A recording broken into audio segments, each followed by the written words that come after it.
परम मित्र हैं श्री बागेश्वर वाले महाराज जी का फोन आया कि आज हम पहुंच रहे हैं वहां पर सीकर। मैंने कहा आप बिल्कुल निश्चित पधारें महाराज जी, दास तो अब प्रस्थान कर रहा है। तो फिर मित्रता में जो होता है वही हुआ। आम पाम 100 साल की कुट्टी, ना तुम हमें जानते ना हम तुम्हें जानते, कोई हमारी पहचान नहीं। अरे मैंने कि ऐसे तो नहीं। बोले हम 2 बजे पहुंच जाएंगे, हमको आप हवाई पट्टी पर मिल लीजिएगा और वहां से आप जयपुर चले जाना। मैंने चलो पहले दिन की कथा आधा पौना घंटा लेट कर देंगे। अब हम हवाई पट्टी पर खड़े हैं, उनका जो प्राइवेट हवाई जहाज है वो उतरा वहां 4 बजे। हम 3 बार तो मैंने कि भैया हम चलें, अब चलें, वहां पे लोग बाग प्रतीक्षा कर रहे होंगे। लेकिन संघ वाले उनके पहले ही आ गए थे, बोले महाराज जी कह के गए भैया को जाने मत देना। अब मैंने कि एक तरफ तो हमारी कथा विलंबित हो रही है, दूसरी तरफ मित्र रूठ जाएगा, तो दोनों तरफ की बात थी, क्या करें। फिर भी मन में विचार आया कि निकल दे। एक बार तो हम निकलने को हो ही गए। मैंने कहा चलो अब नहीं रुक रहे, अब सीधे चाहे 1-1.5 घंटा लेट कथा होगी, 2 घंटा लेट हो जाएगी, हम जा ही रहे हैं। बस जैसी गाड़ी मोड़ी तो पुलिस वाले बोले अब आप नहीं जा सकते, अब तो हवाई जहाज उतरने वाला है। तो हमने फिर योजना बनाई कि अब एक काम करते हैं, हाईवे पे एक गाड़ी खड़ी कर देते हैं, थोड़ी दूर तक हम चलेंगे, फिर उस गाड़ी में बैठ के हम जयपुर चले जाएंगे। महाराज जी आए, बैठे गाड़ी में। अब उनके संग तो सुनामी चलती है ना, तो जैसे तैसे हम निकले। तो हाथ पकड़ के मैं गाड़ी चला रहा था, तो मैंने कि थोड़ी दूर महाराज जी रहवासा यूं मुड़ जाना है, तो मैं वहां उतर जाऊंगा, आप चले जाना, हम सीधे जयपुर निकलेंगे। तो फिर वो लोकेश जी हमारे संग में ही थे, और भी संग, तो बोले यजमान तो संग ही घूम रहे हैं आपके, तो दिक्कत क्या है। मैंने कि नहीं महाराज जी ऐसी बात नहीं है, वहाँ इतने सारे लोग, मुझे फोन पे फोन आ रहे थे, बोले कि लोग बाग आके सब बैठ गए हैं। मैंने कहा भाई ज्यादा नहीं, हम 5:30 बजे तक तो पहुंचे ही जाएंगे। अब उन्होंने हाथ पकड़ा, बोले कि देखिए ये हाथ जो हम दोनों ने पकड़ा है ये आज छूटने नहीं पाए, जिसने इसको छुड़वाया फिर वो हम दोनों की मित्रता तोड़वाने का भागीदारी होगा। बातें आया तक होने लगी, हमने खूब हाथ पांव जोड़े। मैंने महाराज जी आपके जैसे श्रोता नहीं है हमारे, मैंने कि आप तो आओ 10 बजे तो भी बैठे रहेंगे, मैं हमारे तो बेचारे, हमें पता है ना सब ज्यादातर युवा हैं, कोई घर झूठ बोल के आया होगा, कोई देखो ये जितने हंसे सब झूठ बोल के आए हैं कोई घर झूठ बोल के आया होगा, कोई अपने मित्र से झूठ बोल के आया होगा, कोई बेचारा बस में लटक के आया होगा, कोई ऑटो कर, कोई किसी से लिफ्ट लेके आया होगा, और बस कह ही रहा होगा बस अभी आने ही वाले महाराज जी, 15 मिनट और रुक जाओ, 10 मिनट और रुक जाओ। कईयों के तो छोड़ छाड़ के चले भी गए होंगे, बोले तू बैठा रहे यहाँ पे, तेरे महाराज जी तो आ नहीं रहे। तो हमने सब बात बताई, बोले मंच पे हमको बैठा के आप चले जाना। मैंने कि आपको मंच पे वहां हजारों की भीड़ है। अब मंच पे जैसे पहुंचे तो बोले 2 मिनट में हम चल ही रहे। मैंने कि महाराज जी मैं निकलता हूँ। बोले एक काम करते हैं, एक आपको हम ऑफर देते हैं। मैंने क्या? बोले अब आप कितने बजे पहुंचोगे जयपुर? मैंने कहा मैं अब निकला तो 7 तो बज ही जाएंगे। तो बोले हम आपको अपने हवाई जहाज से छोड़ देंगे जयपुर, चलो। अब हम लोकेश जी को देखें, लोकेश जी मुझे देखें। मैंने कि क्या करें, अभी हमारे ग्रंथ भी नहीं आए, वो रास्ते में ही है। एक स्वरूप होता है कि भाई व्यास मंच पे जाने से पहले हम कटी स्नान करते हैं, हाथ मुंह धोते हैं, एक पूर्ण स्नान जैसा होता है, व्यवस्थित होते हैं, उससे पहले मौन रहते हैं, तब जाके मंच पे बैठते हैं। आज कोई नियम नहीं हुआ हमारा, हम सीधे हवाई जहाज से उतरे। अच्छा, फिर हमने उनको कहा, मैंने अब हवाई जहाज में तो बैठ गए। मैंने कि महाराज जी अब जो वहां पे मेरी धुलाई होने वाली है उसको कैसे बचाया जाए? तो बोले क्या करें? मैंने कि अब आप चलो वहां पे। मैंने कि मैं आपके संग मंच तक गया तो आप चलो मेरे साथ कथा में। तो सुन तो लो। अब वो अपने बताने लगे हमारे तो ये क्रम है, हमको दिल्ली पहुंचना है, ये मैंने कि ये सब मैंने मैं कथा छोड़ के बैठा हूं अपनी, मेरे सब श्रोता बैठे हैं वहां पे। तो फिर वचन दिए, बोले कि मैं अगले 7 दिन के अंदर आ जाऊंगा, आप निश्चिंत रहो। तो महाराज हवाई जहाज उतर गया जयपुर में, गेट खुल गया, मैंने कहा मैं उतरूंगा नहीं, पहले बोल के जाओ आओगे। बोले मैं पक्का आऊंगा। ठीक है, फिर हम भागे दौड़े। तो आज वहां एक प्रकार से श्री राघवाचार्य जी महाराज, जिनकी पावन स्मृति में कथा हो रही थी, आज ही उनकी तिथि है। जिन लोगों ने गत वर्ष कथा सुनी यहाँ पर, उनको पता होगा कि महाराज जी यहीं कथा में आए थे और यहीं विराजमान होकर के पूरी कथा सुन रहे थे। उस दिन श्री हरिदास जी का चरित्र हो रहा था और महाराज जी बड़े प्रसन्न होकर के बड़े आनंद से आशीष देते हुए गए थे। आज सुबह जब हम महाराज जी के पास गए तो महाराज जी कह भी रहे थे, बोले कि वैसे तो कथा आज तक होनी थी, पहले कथा का क्रम आज तक ही होना था, लेकिन वो किसी कारणवश एक दिन पहले पूर्व शिफ्ट हुई और फिर जयपुर कथा को आज से करना प्रारंभ हुआ। तो महाराज जी बोले वैसे तो आपको आज रुकना चाहिए था, क्योंकि आज ही महाराज जी की तिथि है और वो काम हो ही गया, हमको रुकना पड़ ही गया। पर इन सब बातों की बात हमें बहुत घबराहट हो रही थी, मुझे आप सबकी बहुत चिंता, और मुझे बस यही लग रहा था कि लोग कितनी दूर से आए होंगे, छोटे बच्चे भी होंगे, कोई कैसी कैसी परिस्थितियों से सब हम पे विश्वास करके समय पे आके बैठ गए। और समय पे नहीं, यहाँ पे मुझे पता है 1-1, 2-2 बजे से लोग आके बैठ गए, सबको था। हाँ हाँ हाँ पता है हमें। तो फिर मन में आया कि इस भाव के बदले में क्या दूं। तो फिर मन में ऐसी भावना उत्पन्न हुई कि पिछली बार हमने एक दिन एक्स्ट्रा दिया था कथा में, पर इस बार हम ऑलरेडी दे चुके हैं, इसलिए कुछ नहीं देंगे। ऑलरेडी एक दिन दे चुके हैं, लेकिन फिर भी प्यारे गिरधर लाल जी कुछ योजना बनाएंगे, कुछ भाव करेंगे, तो कुछ ना कुछ तो आप लोगों को उपहार मिलेगा। और फिर जब आए तो आज मैं जब मंच पर चढ़ा तो पहले तो मुझे लगे कि लोग बाग ऐसे घुर्रा के देख रहे होंगे, बोले बता यार ये कोई बात है, हम कब से बैठे। पर आप लोगों का उत्साह देख करके मेरे को तो सबकी बलैया लें भैया, जय हो। आप सब जयपुर वाले, हमारे गोविंद देव जी सही हाथों में हैं, सही लोगों के पास है। नहीं तो ऐसा होता है ना कि अपने घर का व्यक्ति कहीं और जावे तो घर के लोग बड़े चिंतित होते हैं, पता नहीं वहां के लोग कैसे होंगे, ध्यान रखेंगे कि नहीं भोजन। पर आज ये बात सिद्ध हो गई कि गोविंद देव जी इसीलिए टिक गए हैं क्योंकि आप सब लोगों का जो उत्साह है, जो प्रेम है, वो निश्चित ही बहुत वंदनीय है।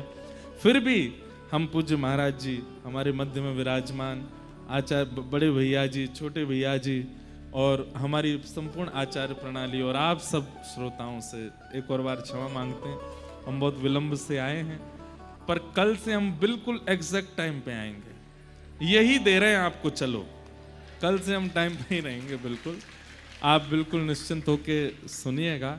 आज हमारे परम पूजनीय श्री आशीष जी महाराज, वे कह भी रहे थे कि उनका बहुत समय से भाव था कि कभी ठाकुर जी की सेवा करें, और आज ठाकुर जी उनकी सेवा के लिए ही हमको विलंबित कर रहे थे। इस कथा की एक बहुत विशेष बात है, हम ज्यादा देर नहीं बोलेंगे, थोड़ी देर ही कुछ कहेंगे। इस कथा की सबसे विशेष बात क्या है? प्रमुख यजमान प्यारे गिरधर लाल जी हैं।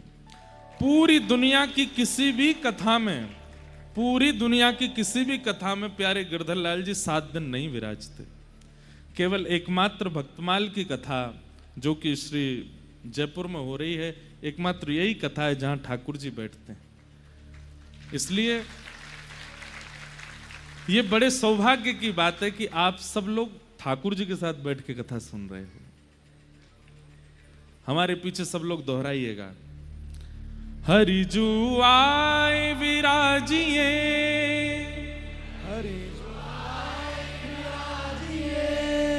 प्रभु जी आए विराजिए,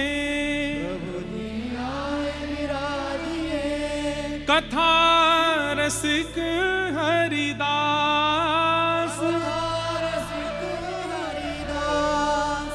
तुम श्रोता भक्तमाल के, तुम श्रोता भक्तमाल के, तुम पद रज हम दास, तुम पद यही हैं भक्तमाल के श्रोता। और कितना बड़ा सौभाग्य, मैं तो अपने सौभाग्य पर नृत्य करने का मुझे मन होता है। हम जहां से आ रहे हैं, रेवासा धाम, वही पीठ है जहां पर श्री नाभाजी महाराज ने भक्तमाल जी की रचना की। नाभाजी के उस रेवासा धाम को 7 दिन कथा सुनाई भागवत जी की, और वहां आज वहां के आचार्य चरण, पूर्वाचार्य चरण का महोत्सव करके यहां कथा करने, वो कथा करने आए जो हमारे, एक प्रकार से कह दिया जाए तो रेवासा में हमारे यजमान कौन हुए? रेवासा में हमारे यजमान श्री नाभाजी, रेवासा में हमारे यजमान श्री अग्रदास जी महाराज। तो अग्रदास जी महाराज और नाभाजी महाराज हमारे यजमान हैं, उनको कथा सुना के आए हैं। और उनको कथा सुना करके आकर के यहां अब आप लोगों को जो कथा सुना रहे हैं वो कौन सी कथा है? जो श्री नाभाजी ने हमको दक्षिणा प्रदान की। क्या? भक्तमाल। एक प्रकार से रेवासा कथा की दक्षिणा हम अकेले नहीं, सब में वितरण कर रहे हैं, सब में बांटने के लिए आए हैं। श्री अग्रदास जी महाराज जो कि सखी स्वरूप में चंद्रकला जी के अवतार हैं, और चंद्रकला जी के भाव से श्री सियाजू की सेवा करते हैं। लेकिन अकेली सिया जी की सेवा से उनको तृप्ति नहीं है, इसलिए वे श्री भरतलाल जी के रूप में आते हैं और श्री राम जी की सेवा करते हैं। तो भरतलाल जी के रूप में श्री राघव जी की सेवा, चंद्रकला जी के रूप में श्री जानकी जी की सेवा, और कलिकाल में हम आप सबके हृदय को स्वस्थ करने के लिए और भक्त अभिसिंचित करने के लिए वही श्री भरत जी, श्री चंद्रकला जी, श्री अग्रदास जी के रूप में प्रकट हुए। अग्रदास जी महाराज, उनके परम शिष्य श्री नाभा गोस्वामी जी। आशीष जी सुनाए थे क्या भक्तमाल जी की कुछ ये भूमिका सुनाई थी क्या? हाँ, तो नहीं सुनाई तो हम सुना दे रहे हैं, हम आप भूमिका ही सुना देते हैं। अच्छा, तो कहीं पता चली मैं सुना दूं, आप सब सुने बैठे हूं, वही ध्यान से सुनिए।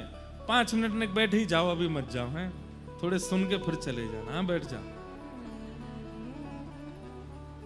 वाह, क्या बता रहा था मैं? हाँ, तो श्री अग्रदास जी महाराज ध्यान में बैठे, और ध्यान में क्या करते हैं? मानसी में श्री प्रियालाल जी की सेवा करते हैं। जैसे हमारे वृंदावन में, और भैया जिन्होंने पिछले वर्ष वाली कथा नहीं सुनी है ना, उन सबसे हमारी प्रार्थना है वो जरूर सुन लीजिए। रसिक त्रिवेणी पर कथा हुई थी यहाँ पर, श्री स्वामी हरिदास जी, हितरवंश महाप्रभु और हरिराम व्यास। रसिक त्रिवेणी, जैसे हमारे वृंदावन में रसिक त्रिवेणी है, ऐसे श्री राघव जी की सेवा परंपरा में श्री अग्रदास जी की भूमिका है। श्री अग्रदास जी महाराज रस परंपरा के अधिष्ठाता है। जैसे रस परंपरा हमारी श्री सरस कुंज की रस परंपरा है, ऐसे ही श्री राघव जी की परंपरा में रस परंपरा के एक प्रकार से कह दें तो जनक कौन है? श्री अग्रदास जी महाराज। उनका काम और चीजों से नहीं है, उनका तो एक ही भाव है कि क्या श्री प्रियालाल जी दोनों निकुंज में विराजे रहो, राजी रहो और कुछ मत करो। कहां तक कहें, मिथिला के लोग ये नहीं मानते, वे कहते हैं कि रावण वध तो किसी और ने किया है, हमारे जमाई राजा राम जी तो कभी हमें छोड़ के गए ही नहीं, वो तो मिथिला ब्याह करने आए और श्री जानकी जी के साथ फिर यहीं रह गए, यहां से कहीं नहीं गए। ऐसा मिथिला का भाव है। तो ऐसे भावों के प्रवर्तक हैं श्री अग्रदास जी महाराज। इन भावों में सबका प्रवेश नहीं हो पाता। प्रियालाल जी की नित्य निकुंज की सेवा, तो आप अपने आसन पर बैठ करके नेत्र बंद करके ध्यान लगा करके श्री प्रियालाल जी की मधुर सेवा कर रहे थे। सेज पर श्री जी विराजी हैं, सेज पर श्री राघव जी विराजे हैं, और उनकी मधुर भाव से आप सेवा कर रहे थे। पद सुनाए कोई निज भाव का। श्री अग्रदास जी महाराज,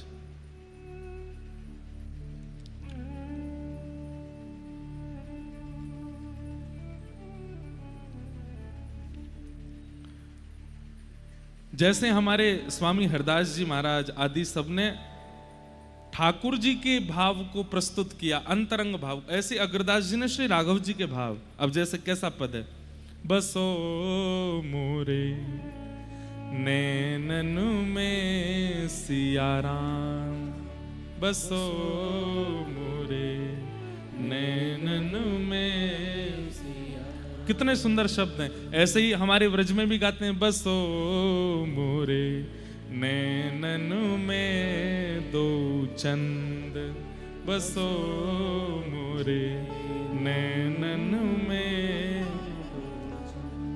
लेकिन श्री अग्रदास जी क्या गा रहे हैं, कल्प बेली श्री जनक नंदिनी, कल्प बेली श्री जनक नंदिनी, रघुनंदन घनश्याम,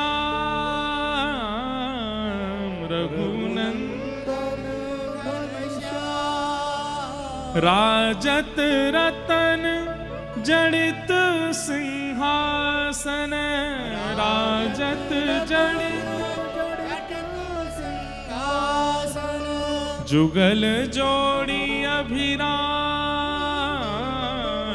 जुगल जोड़ी अभिराम, बसो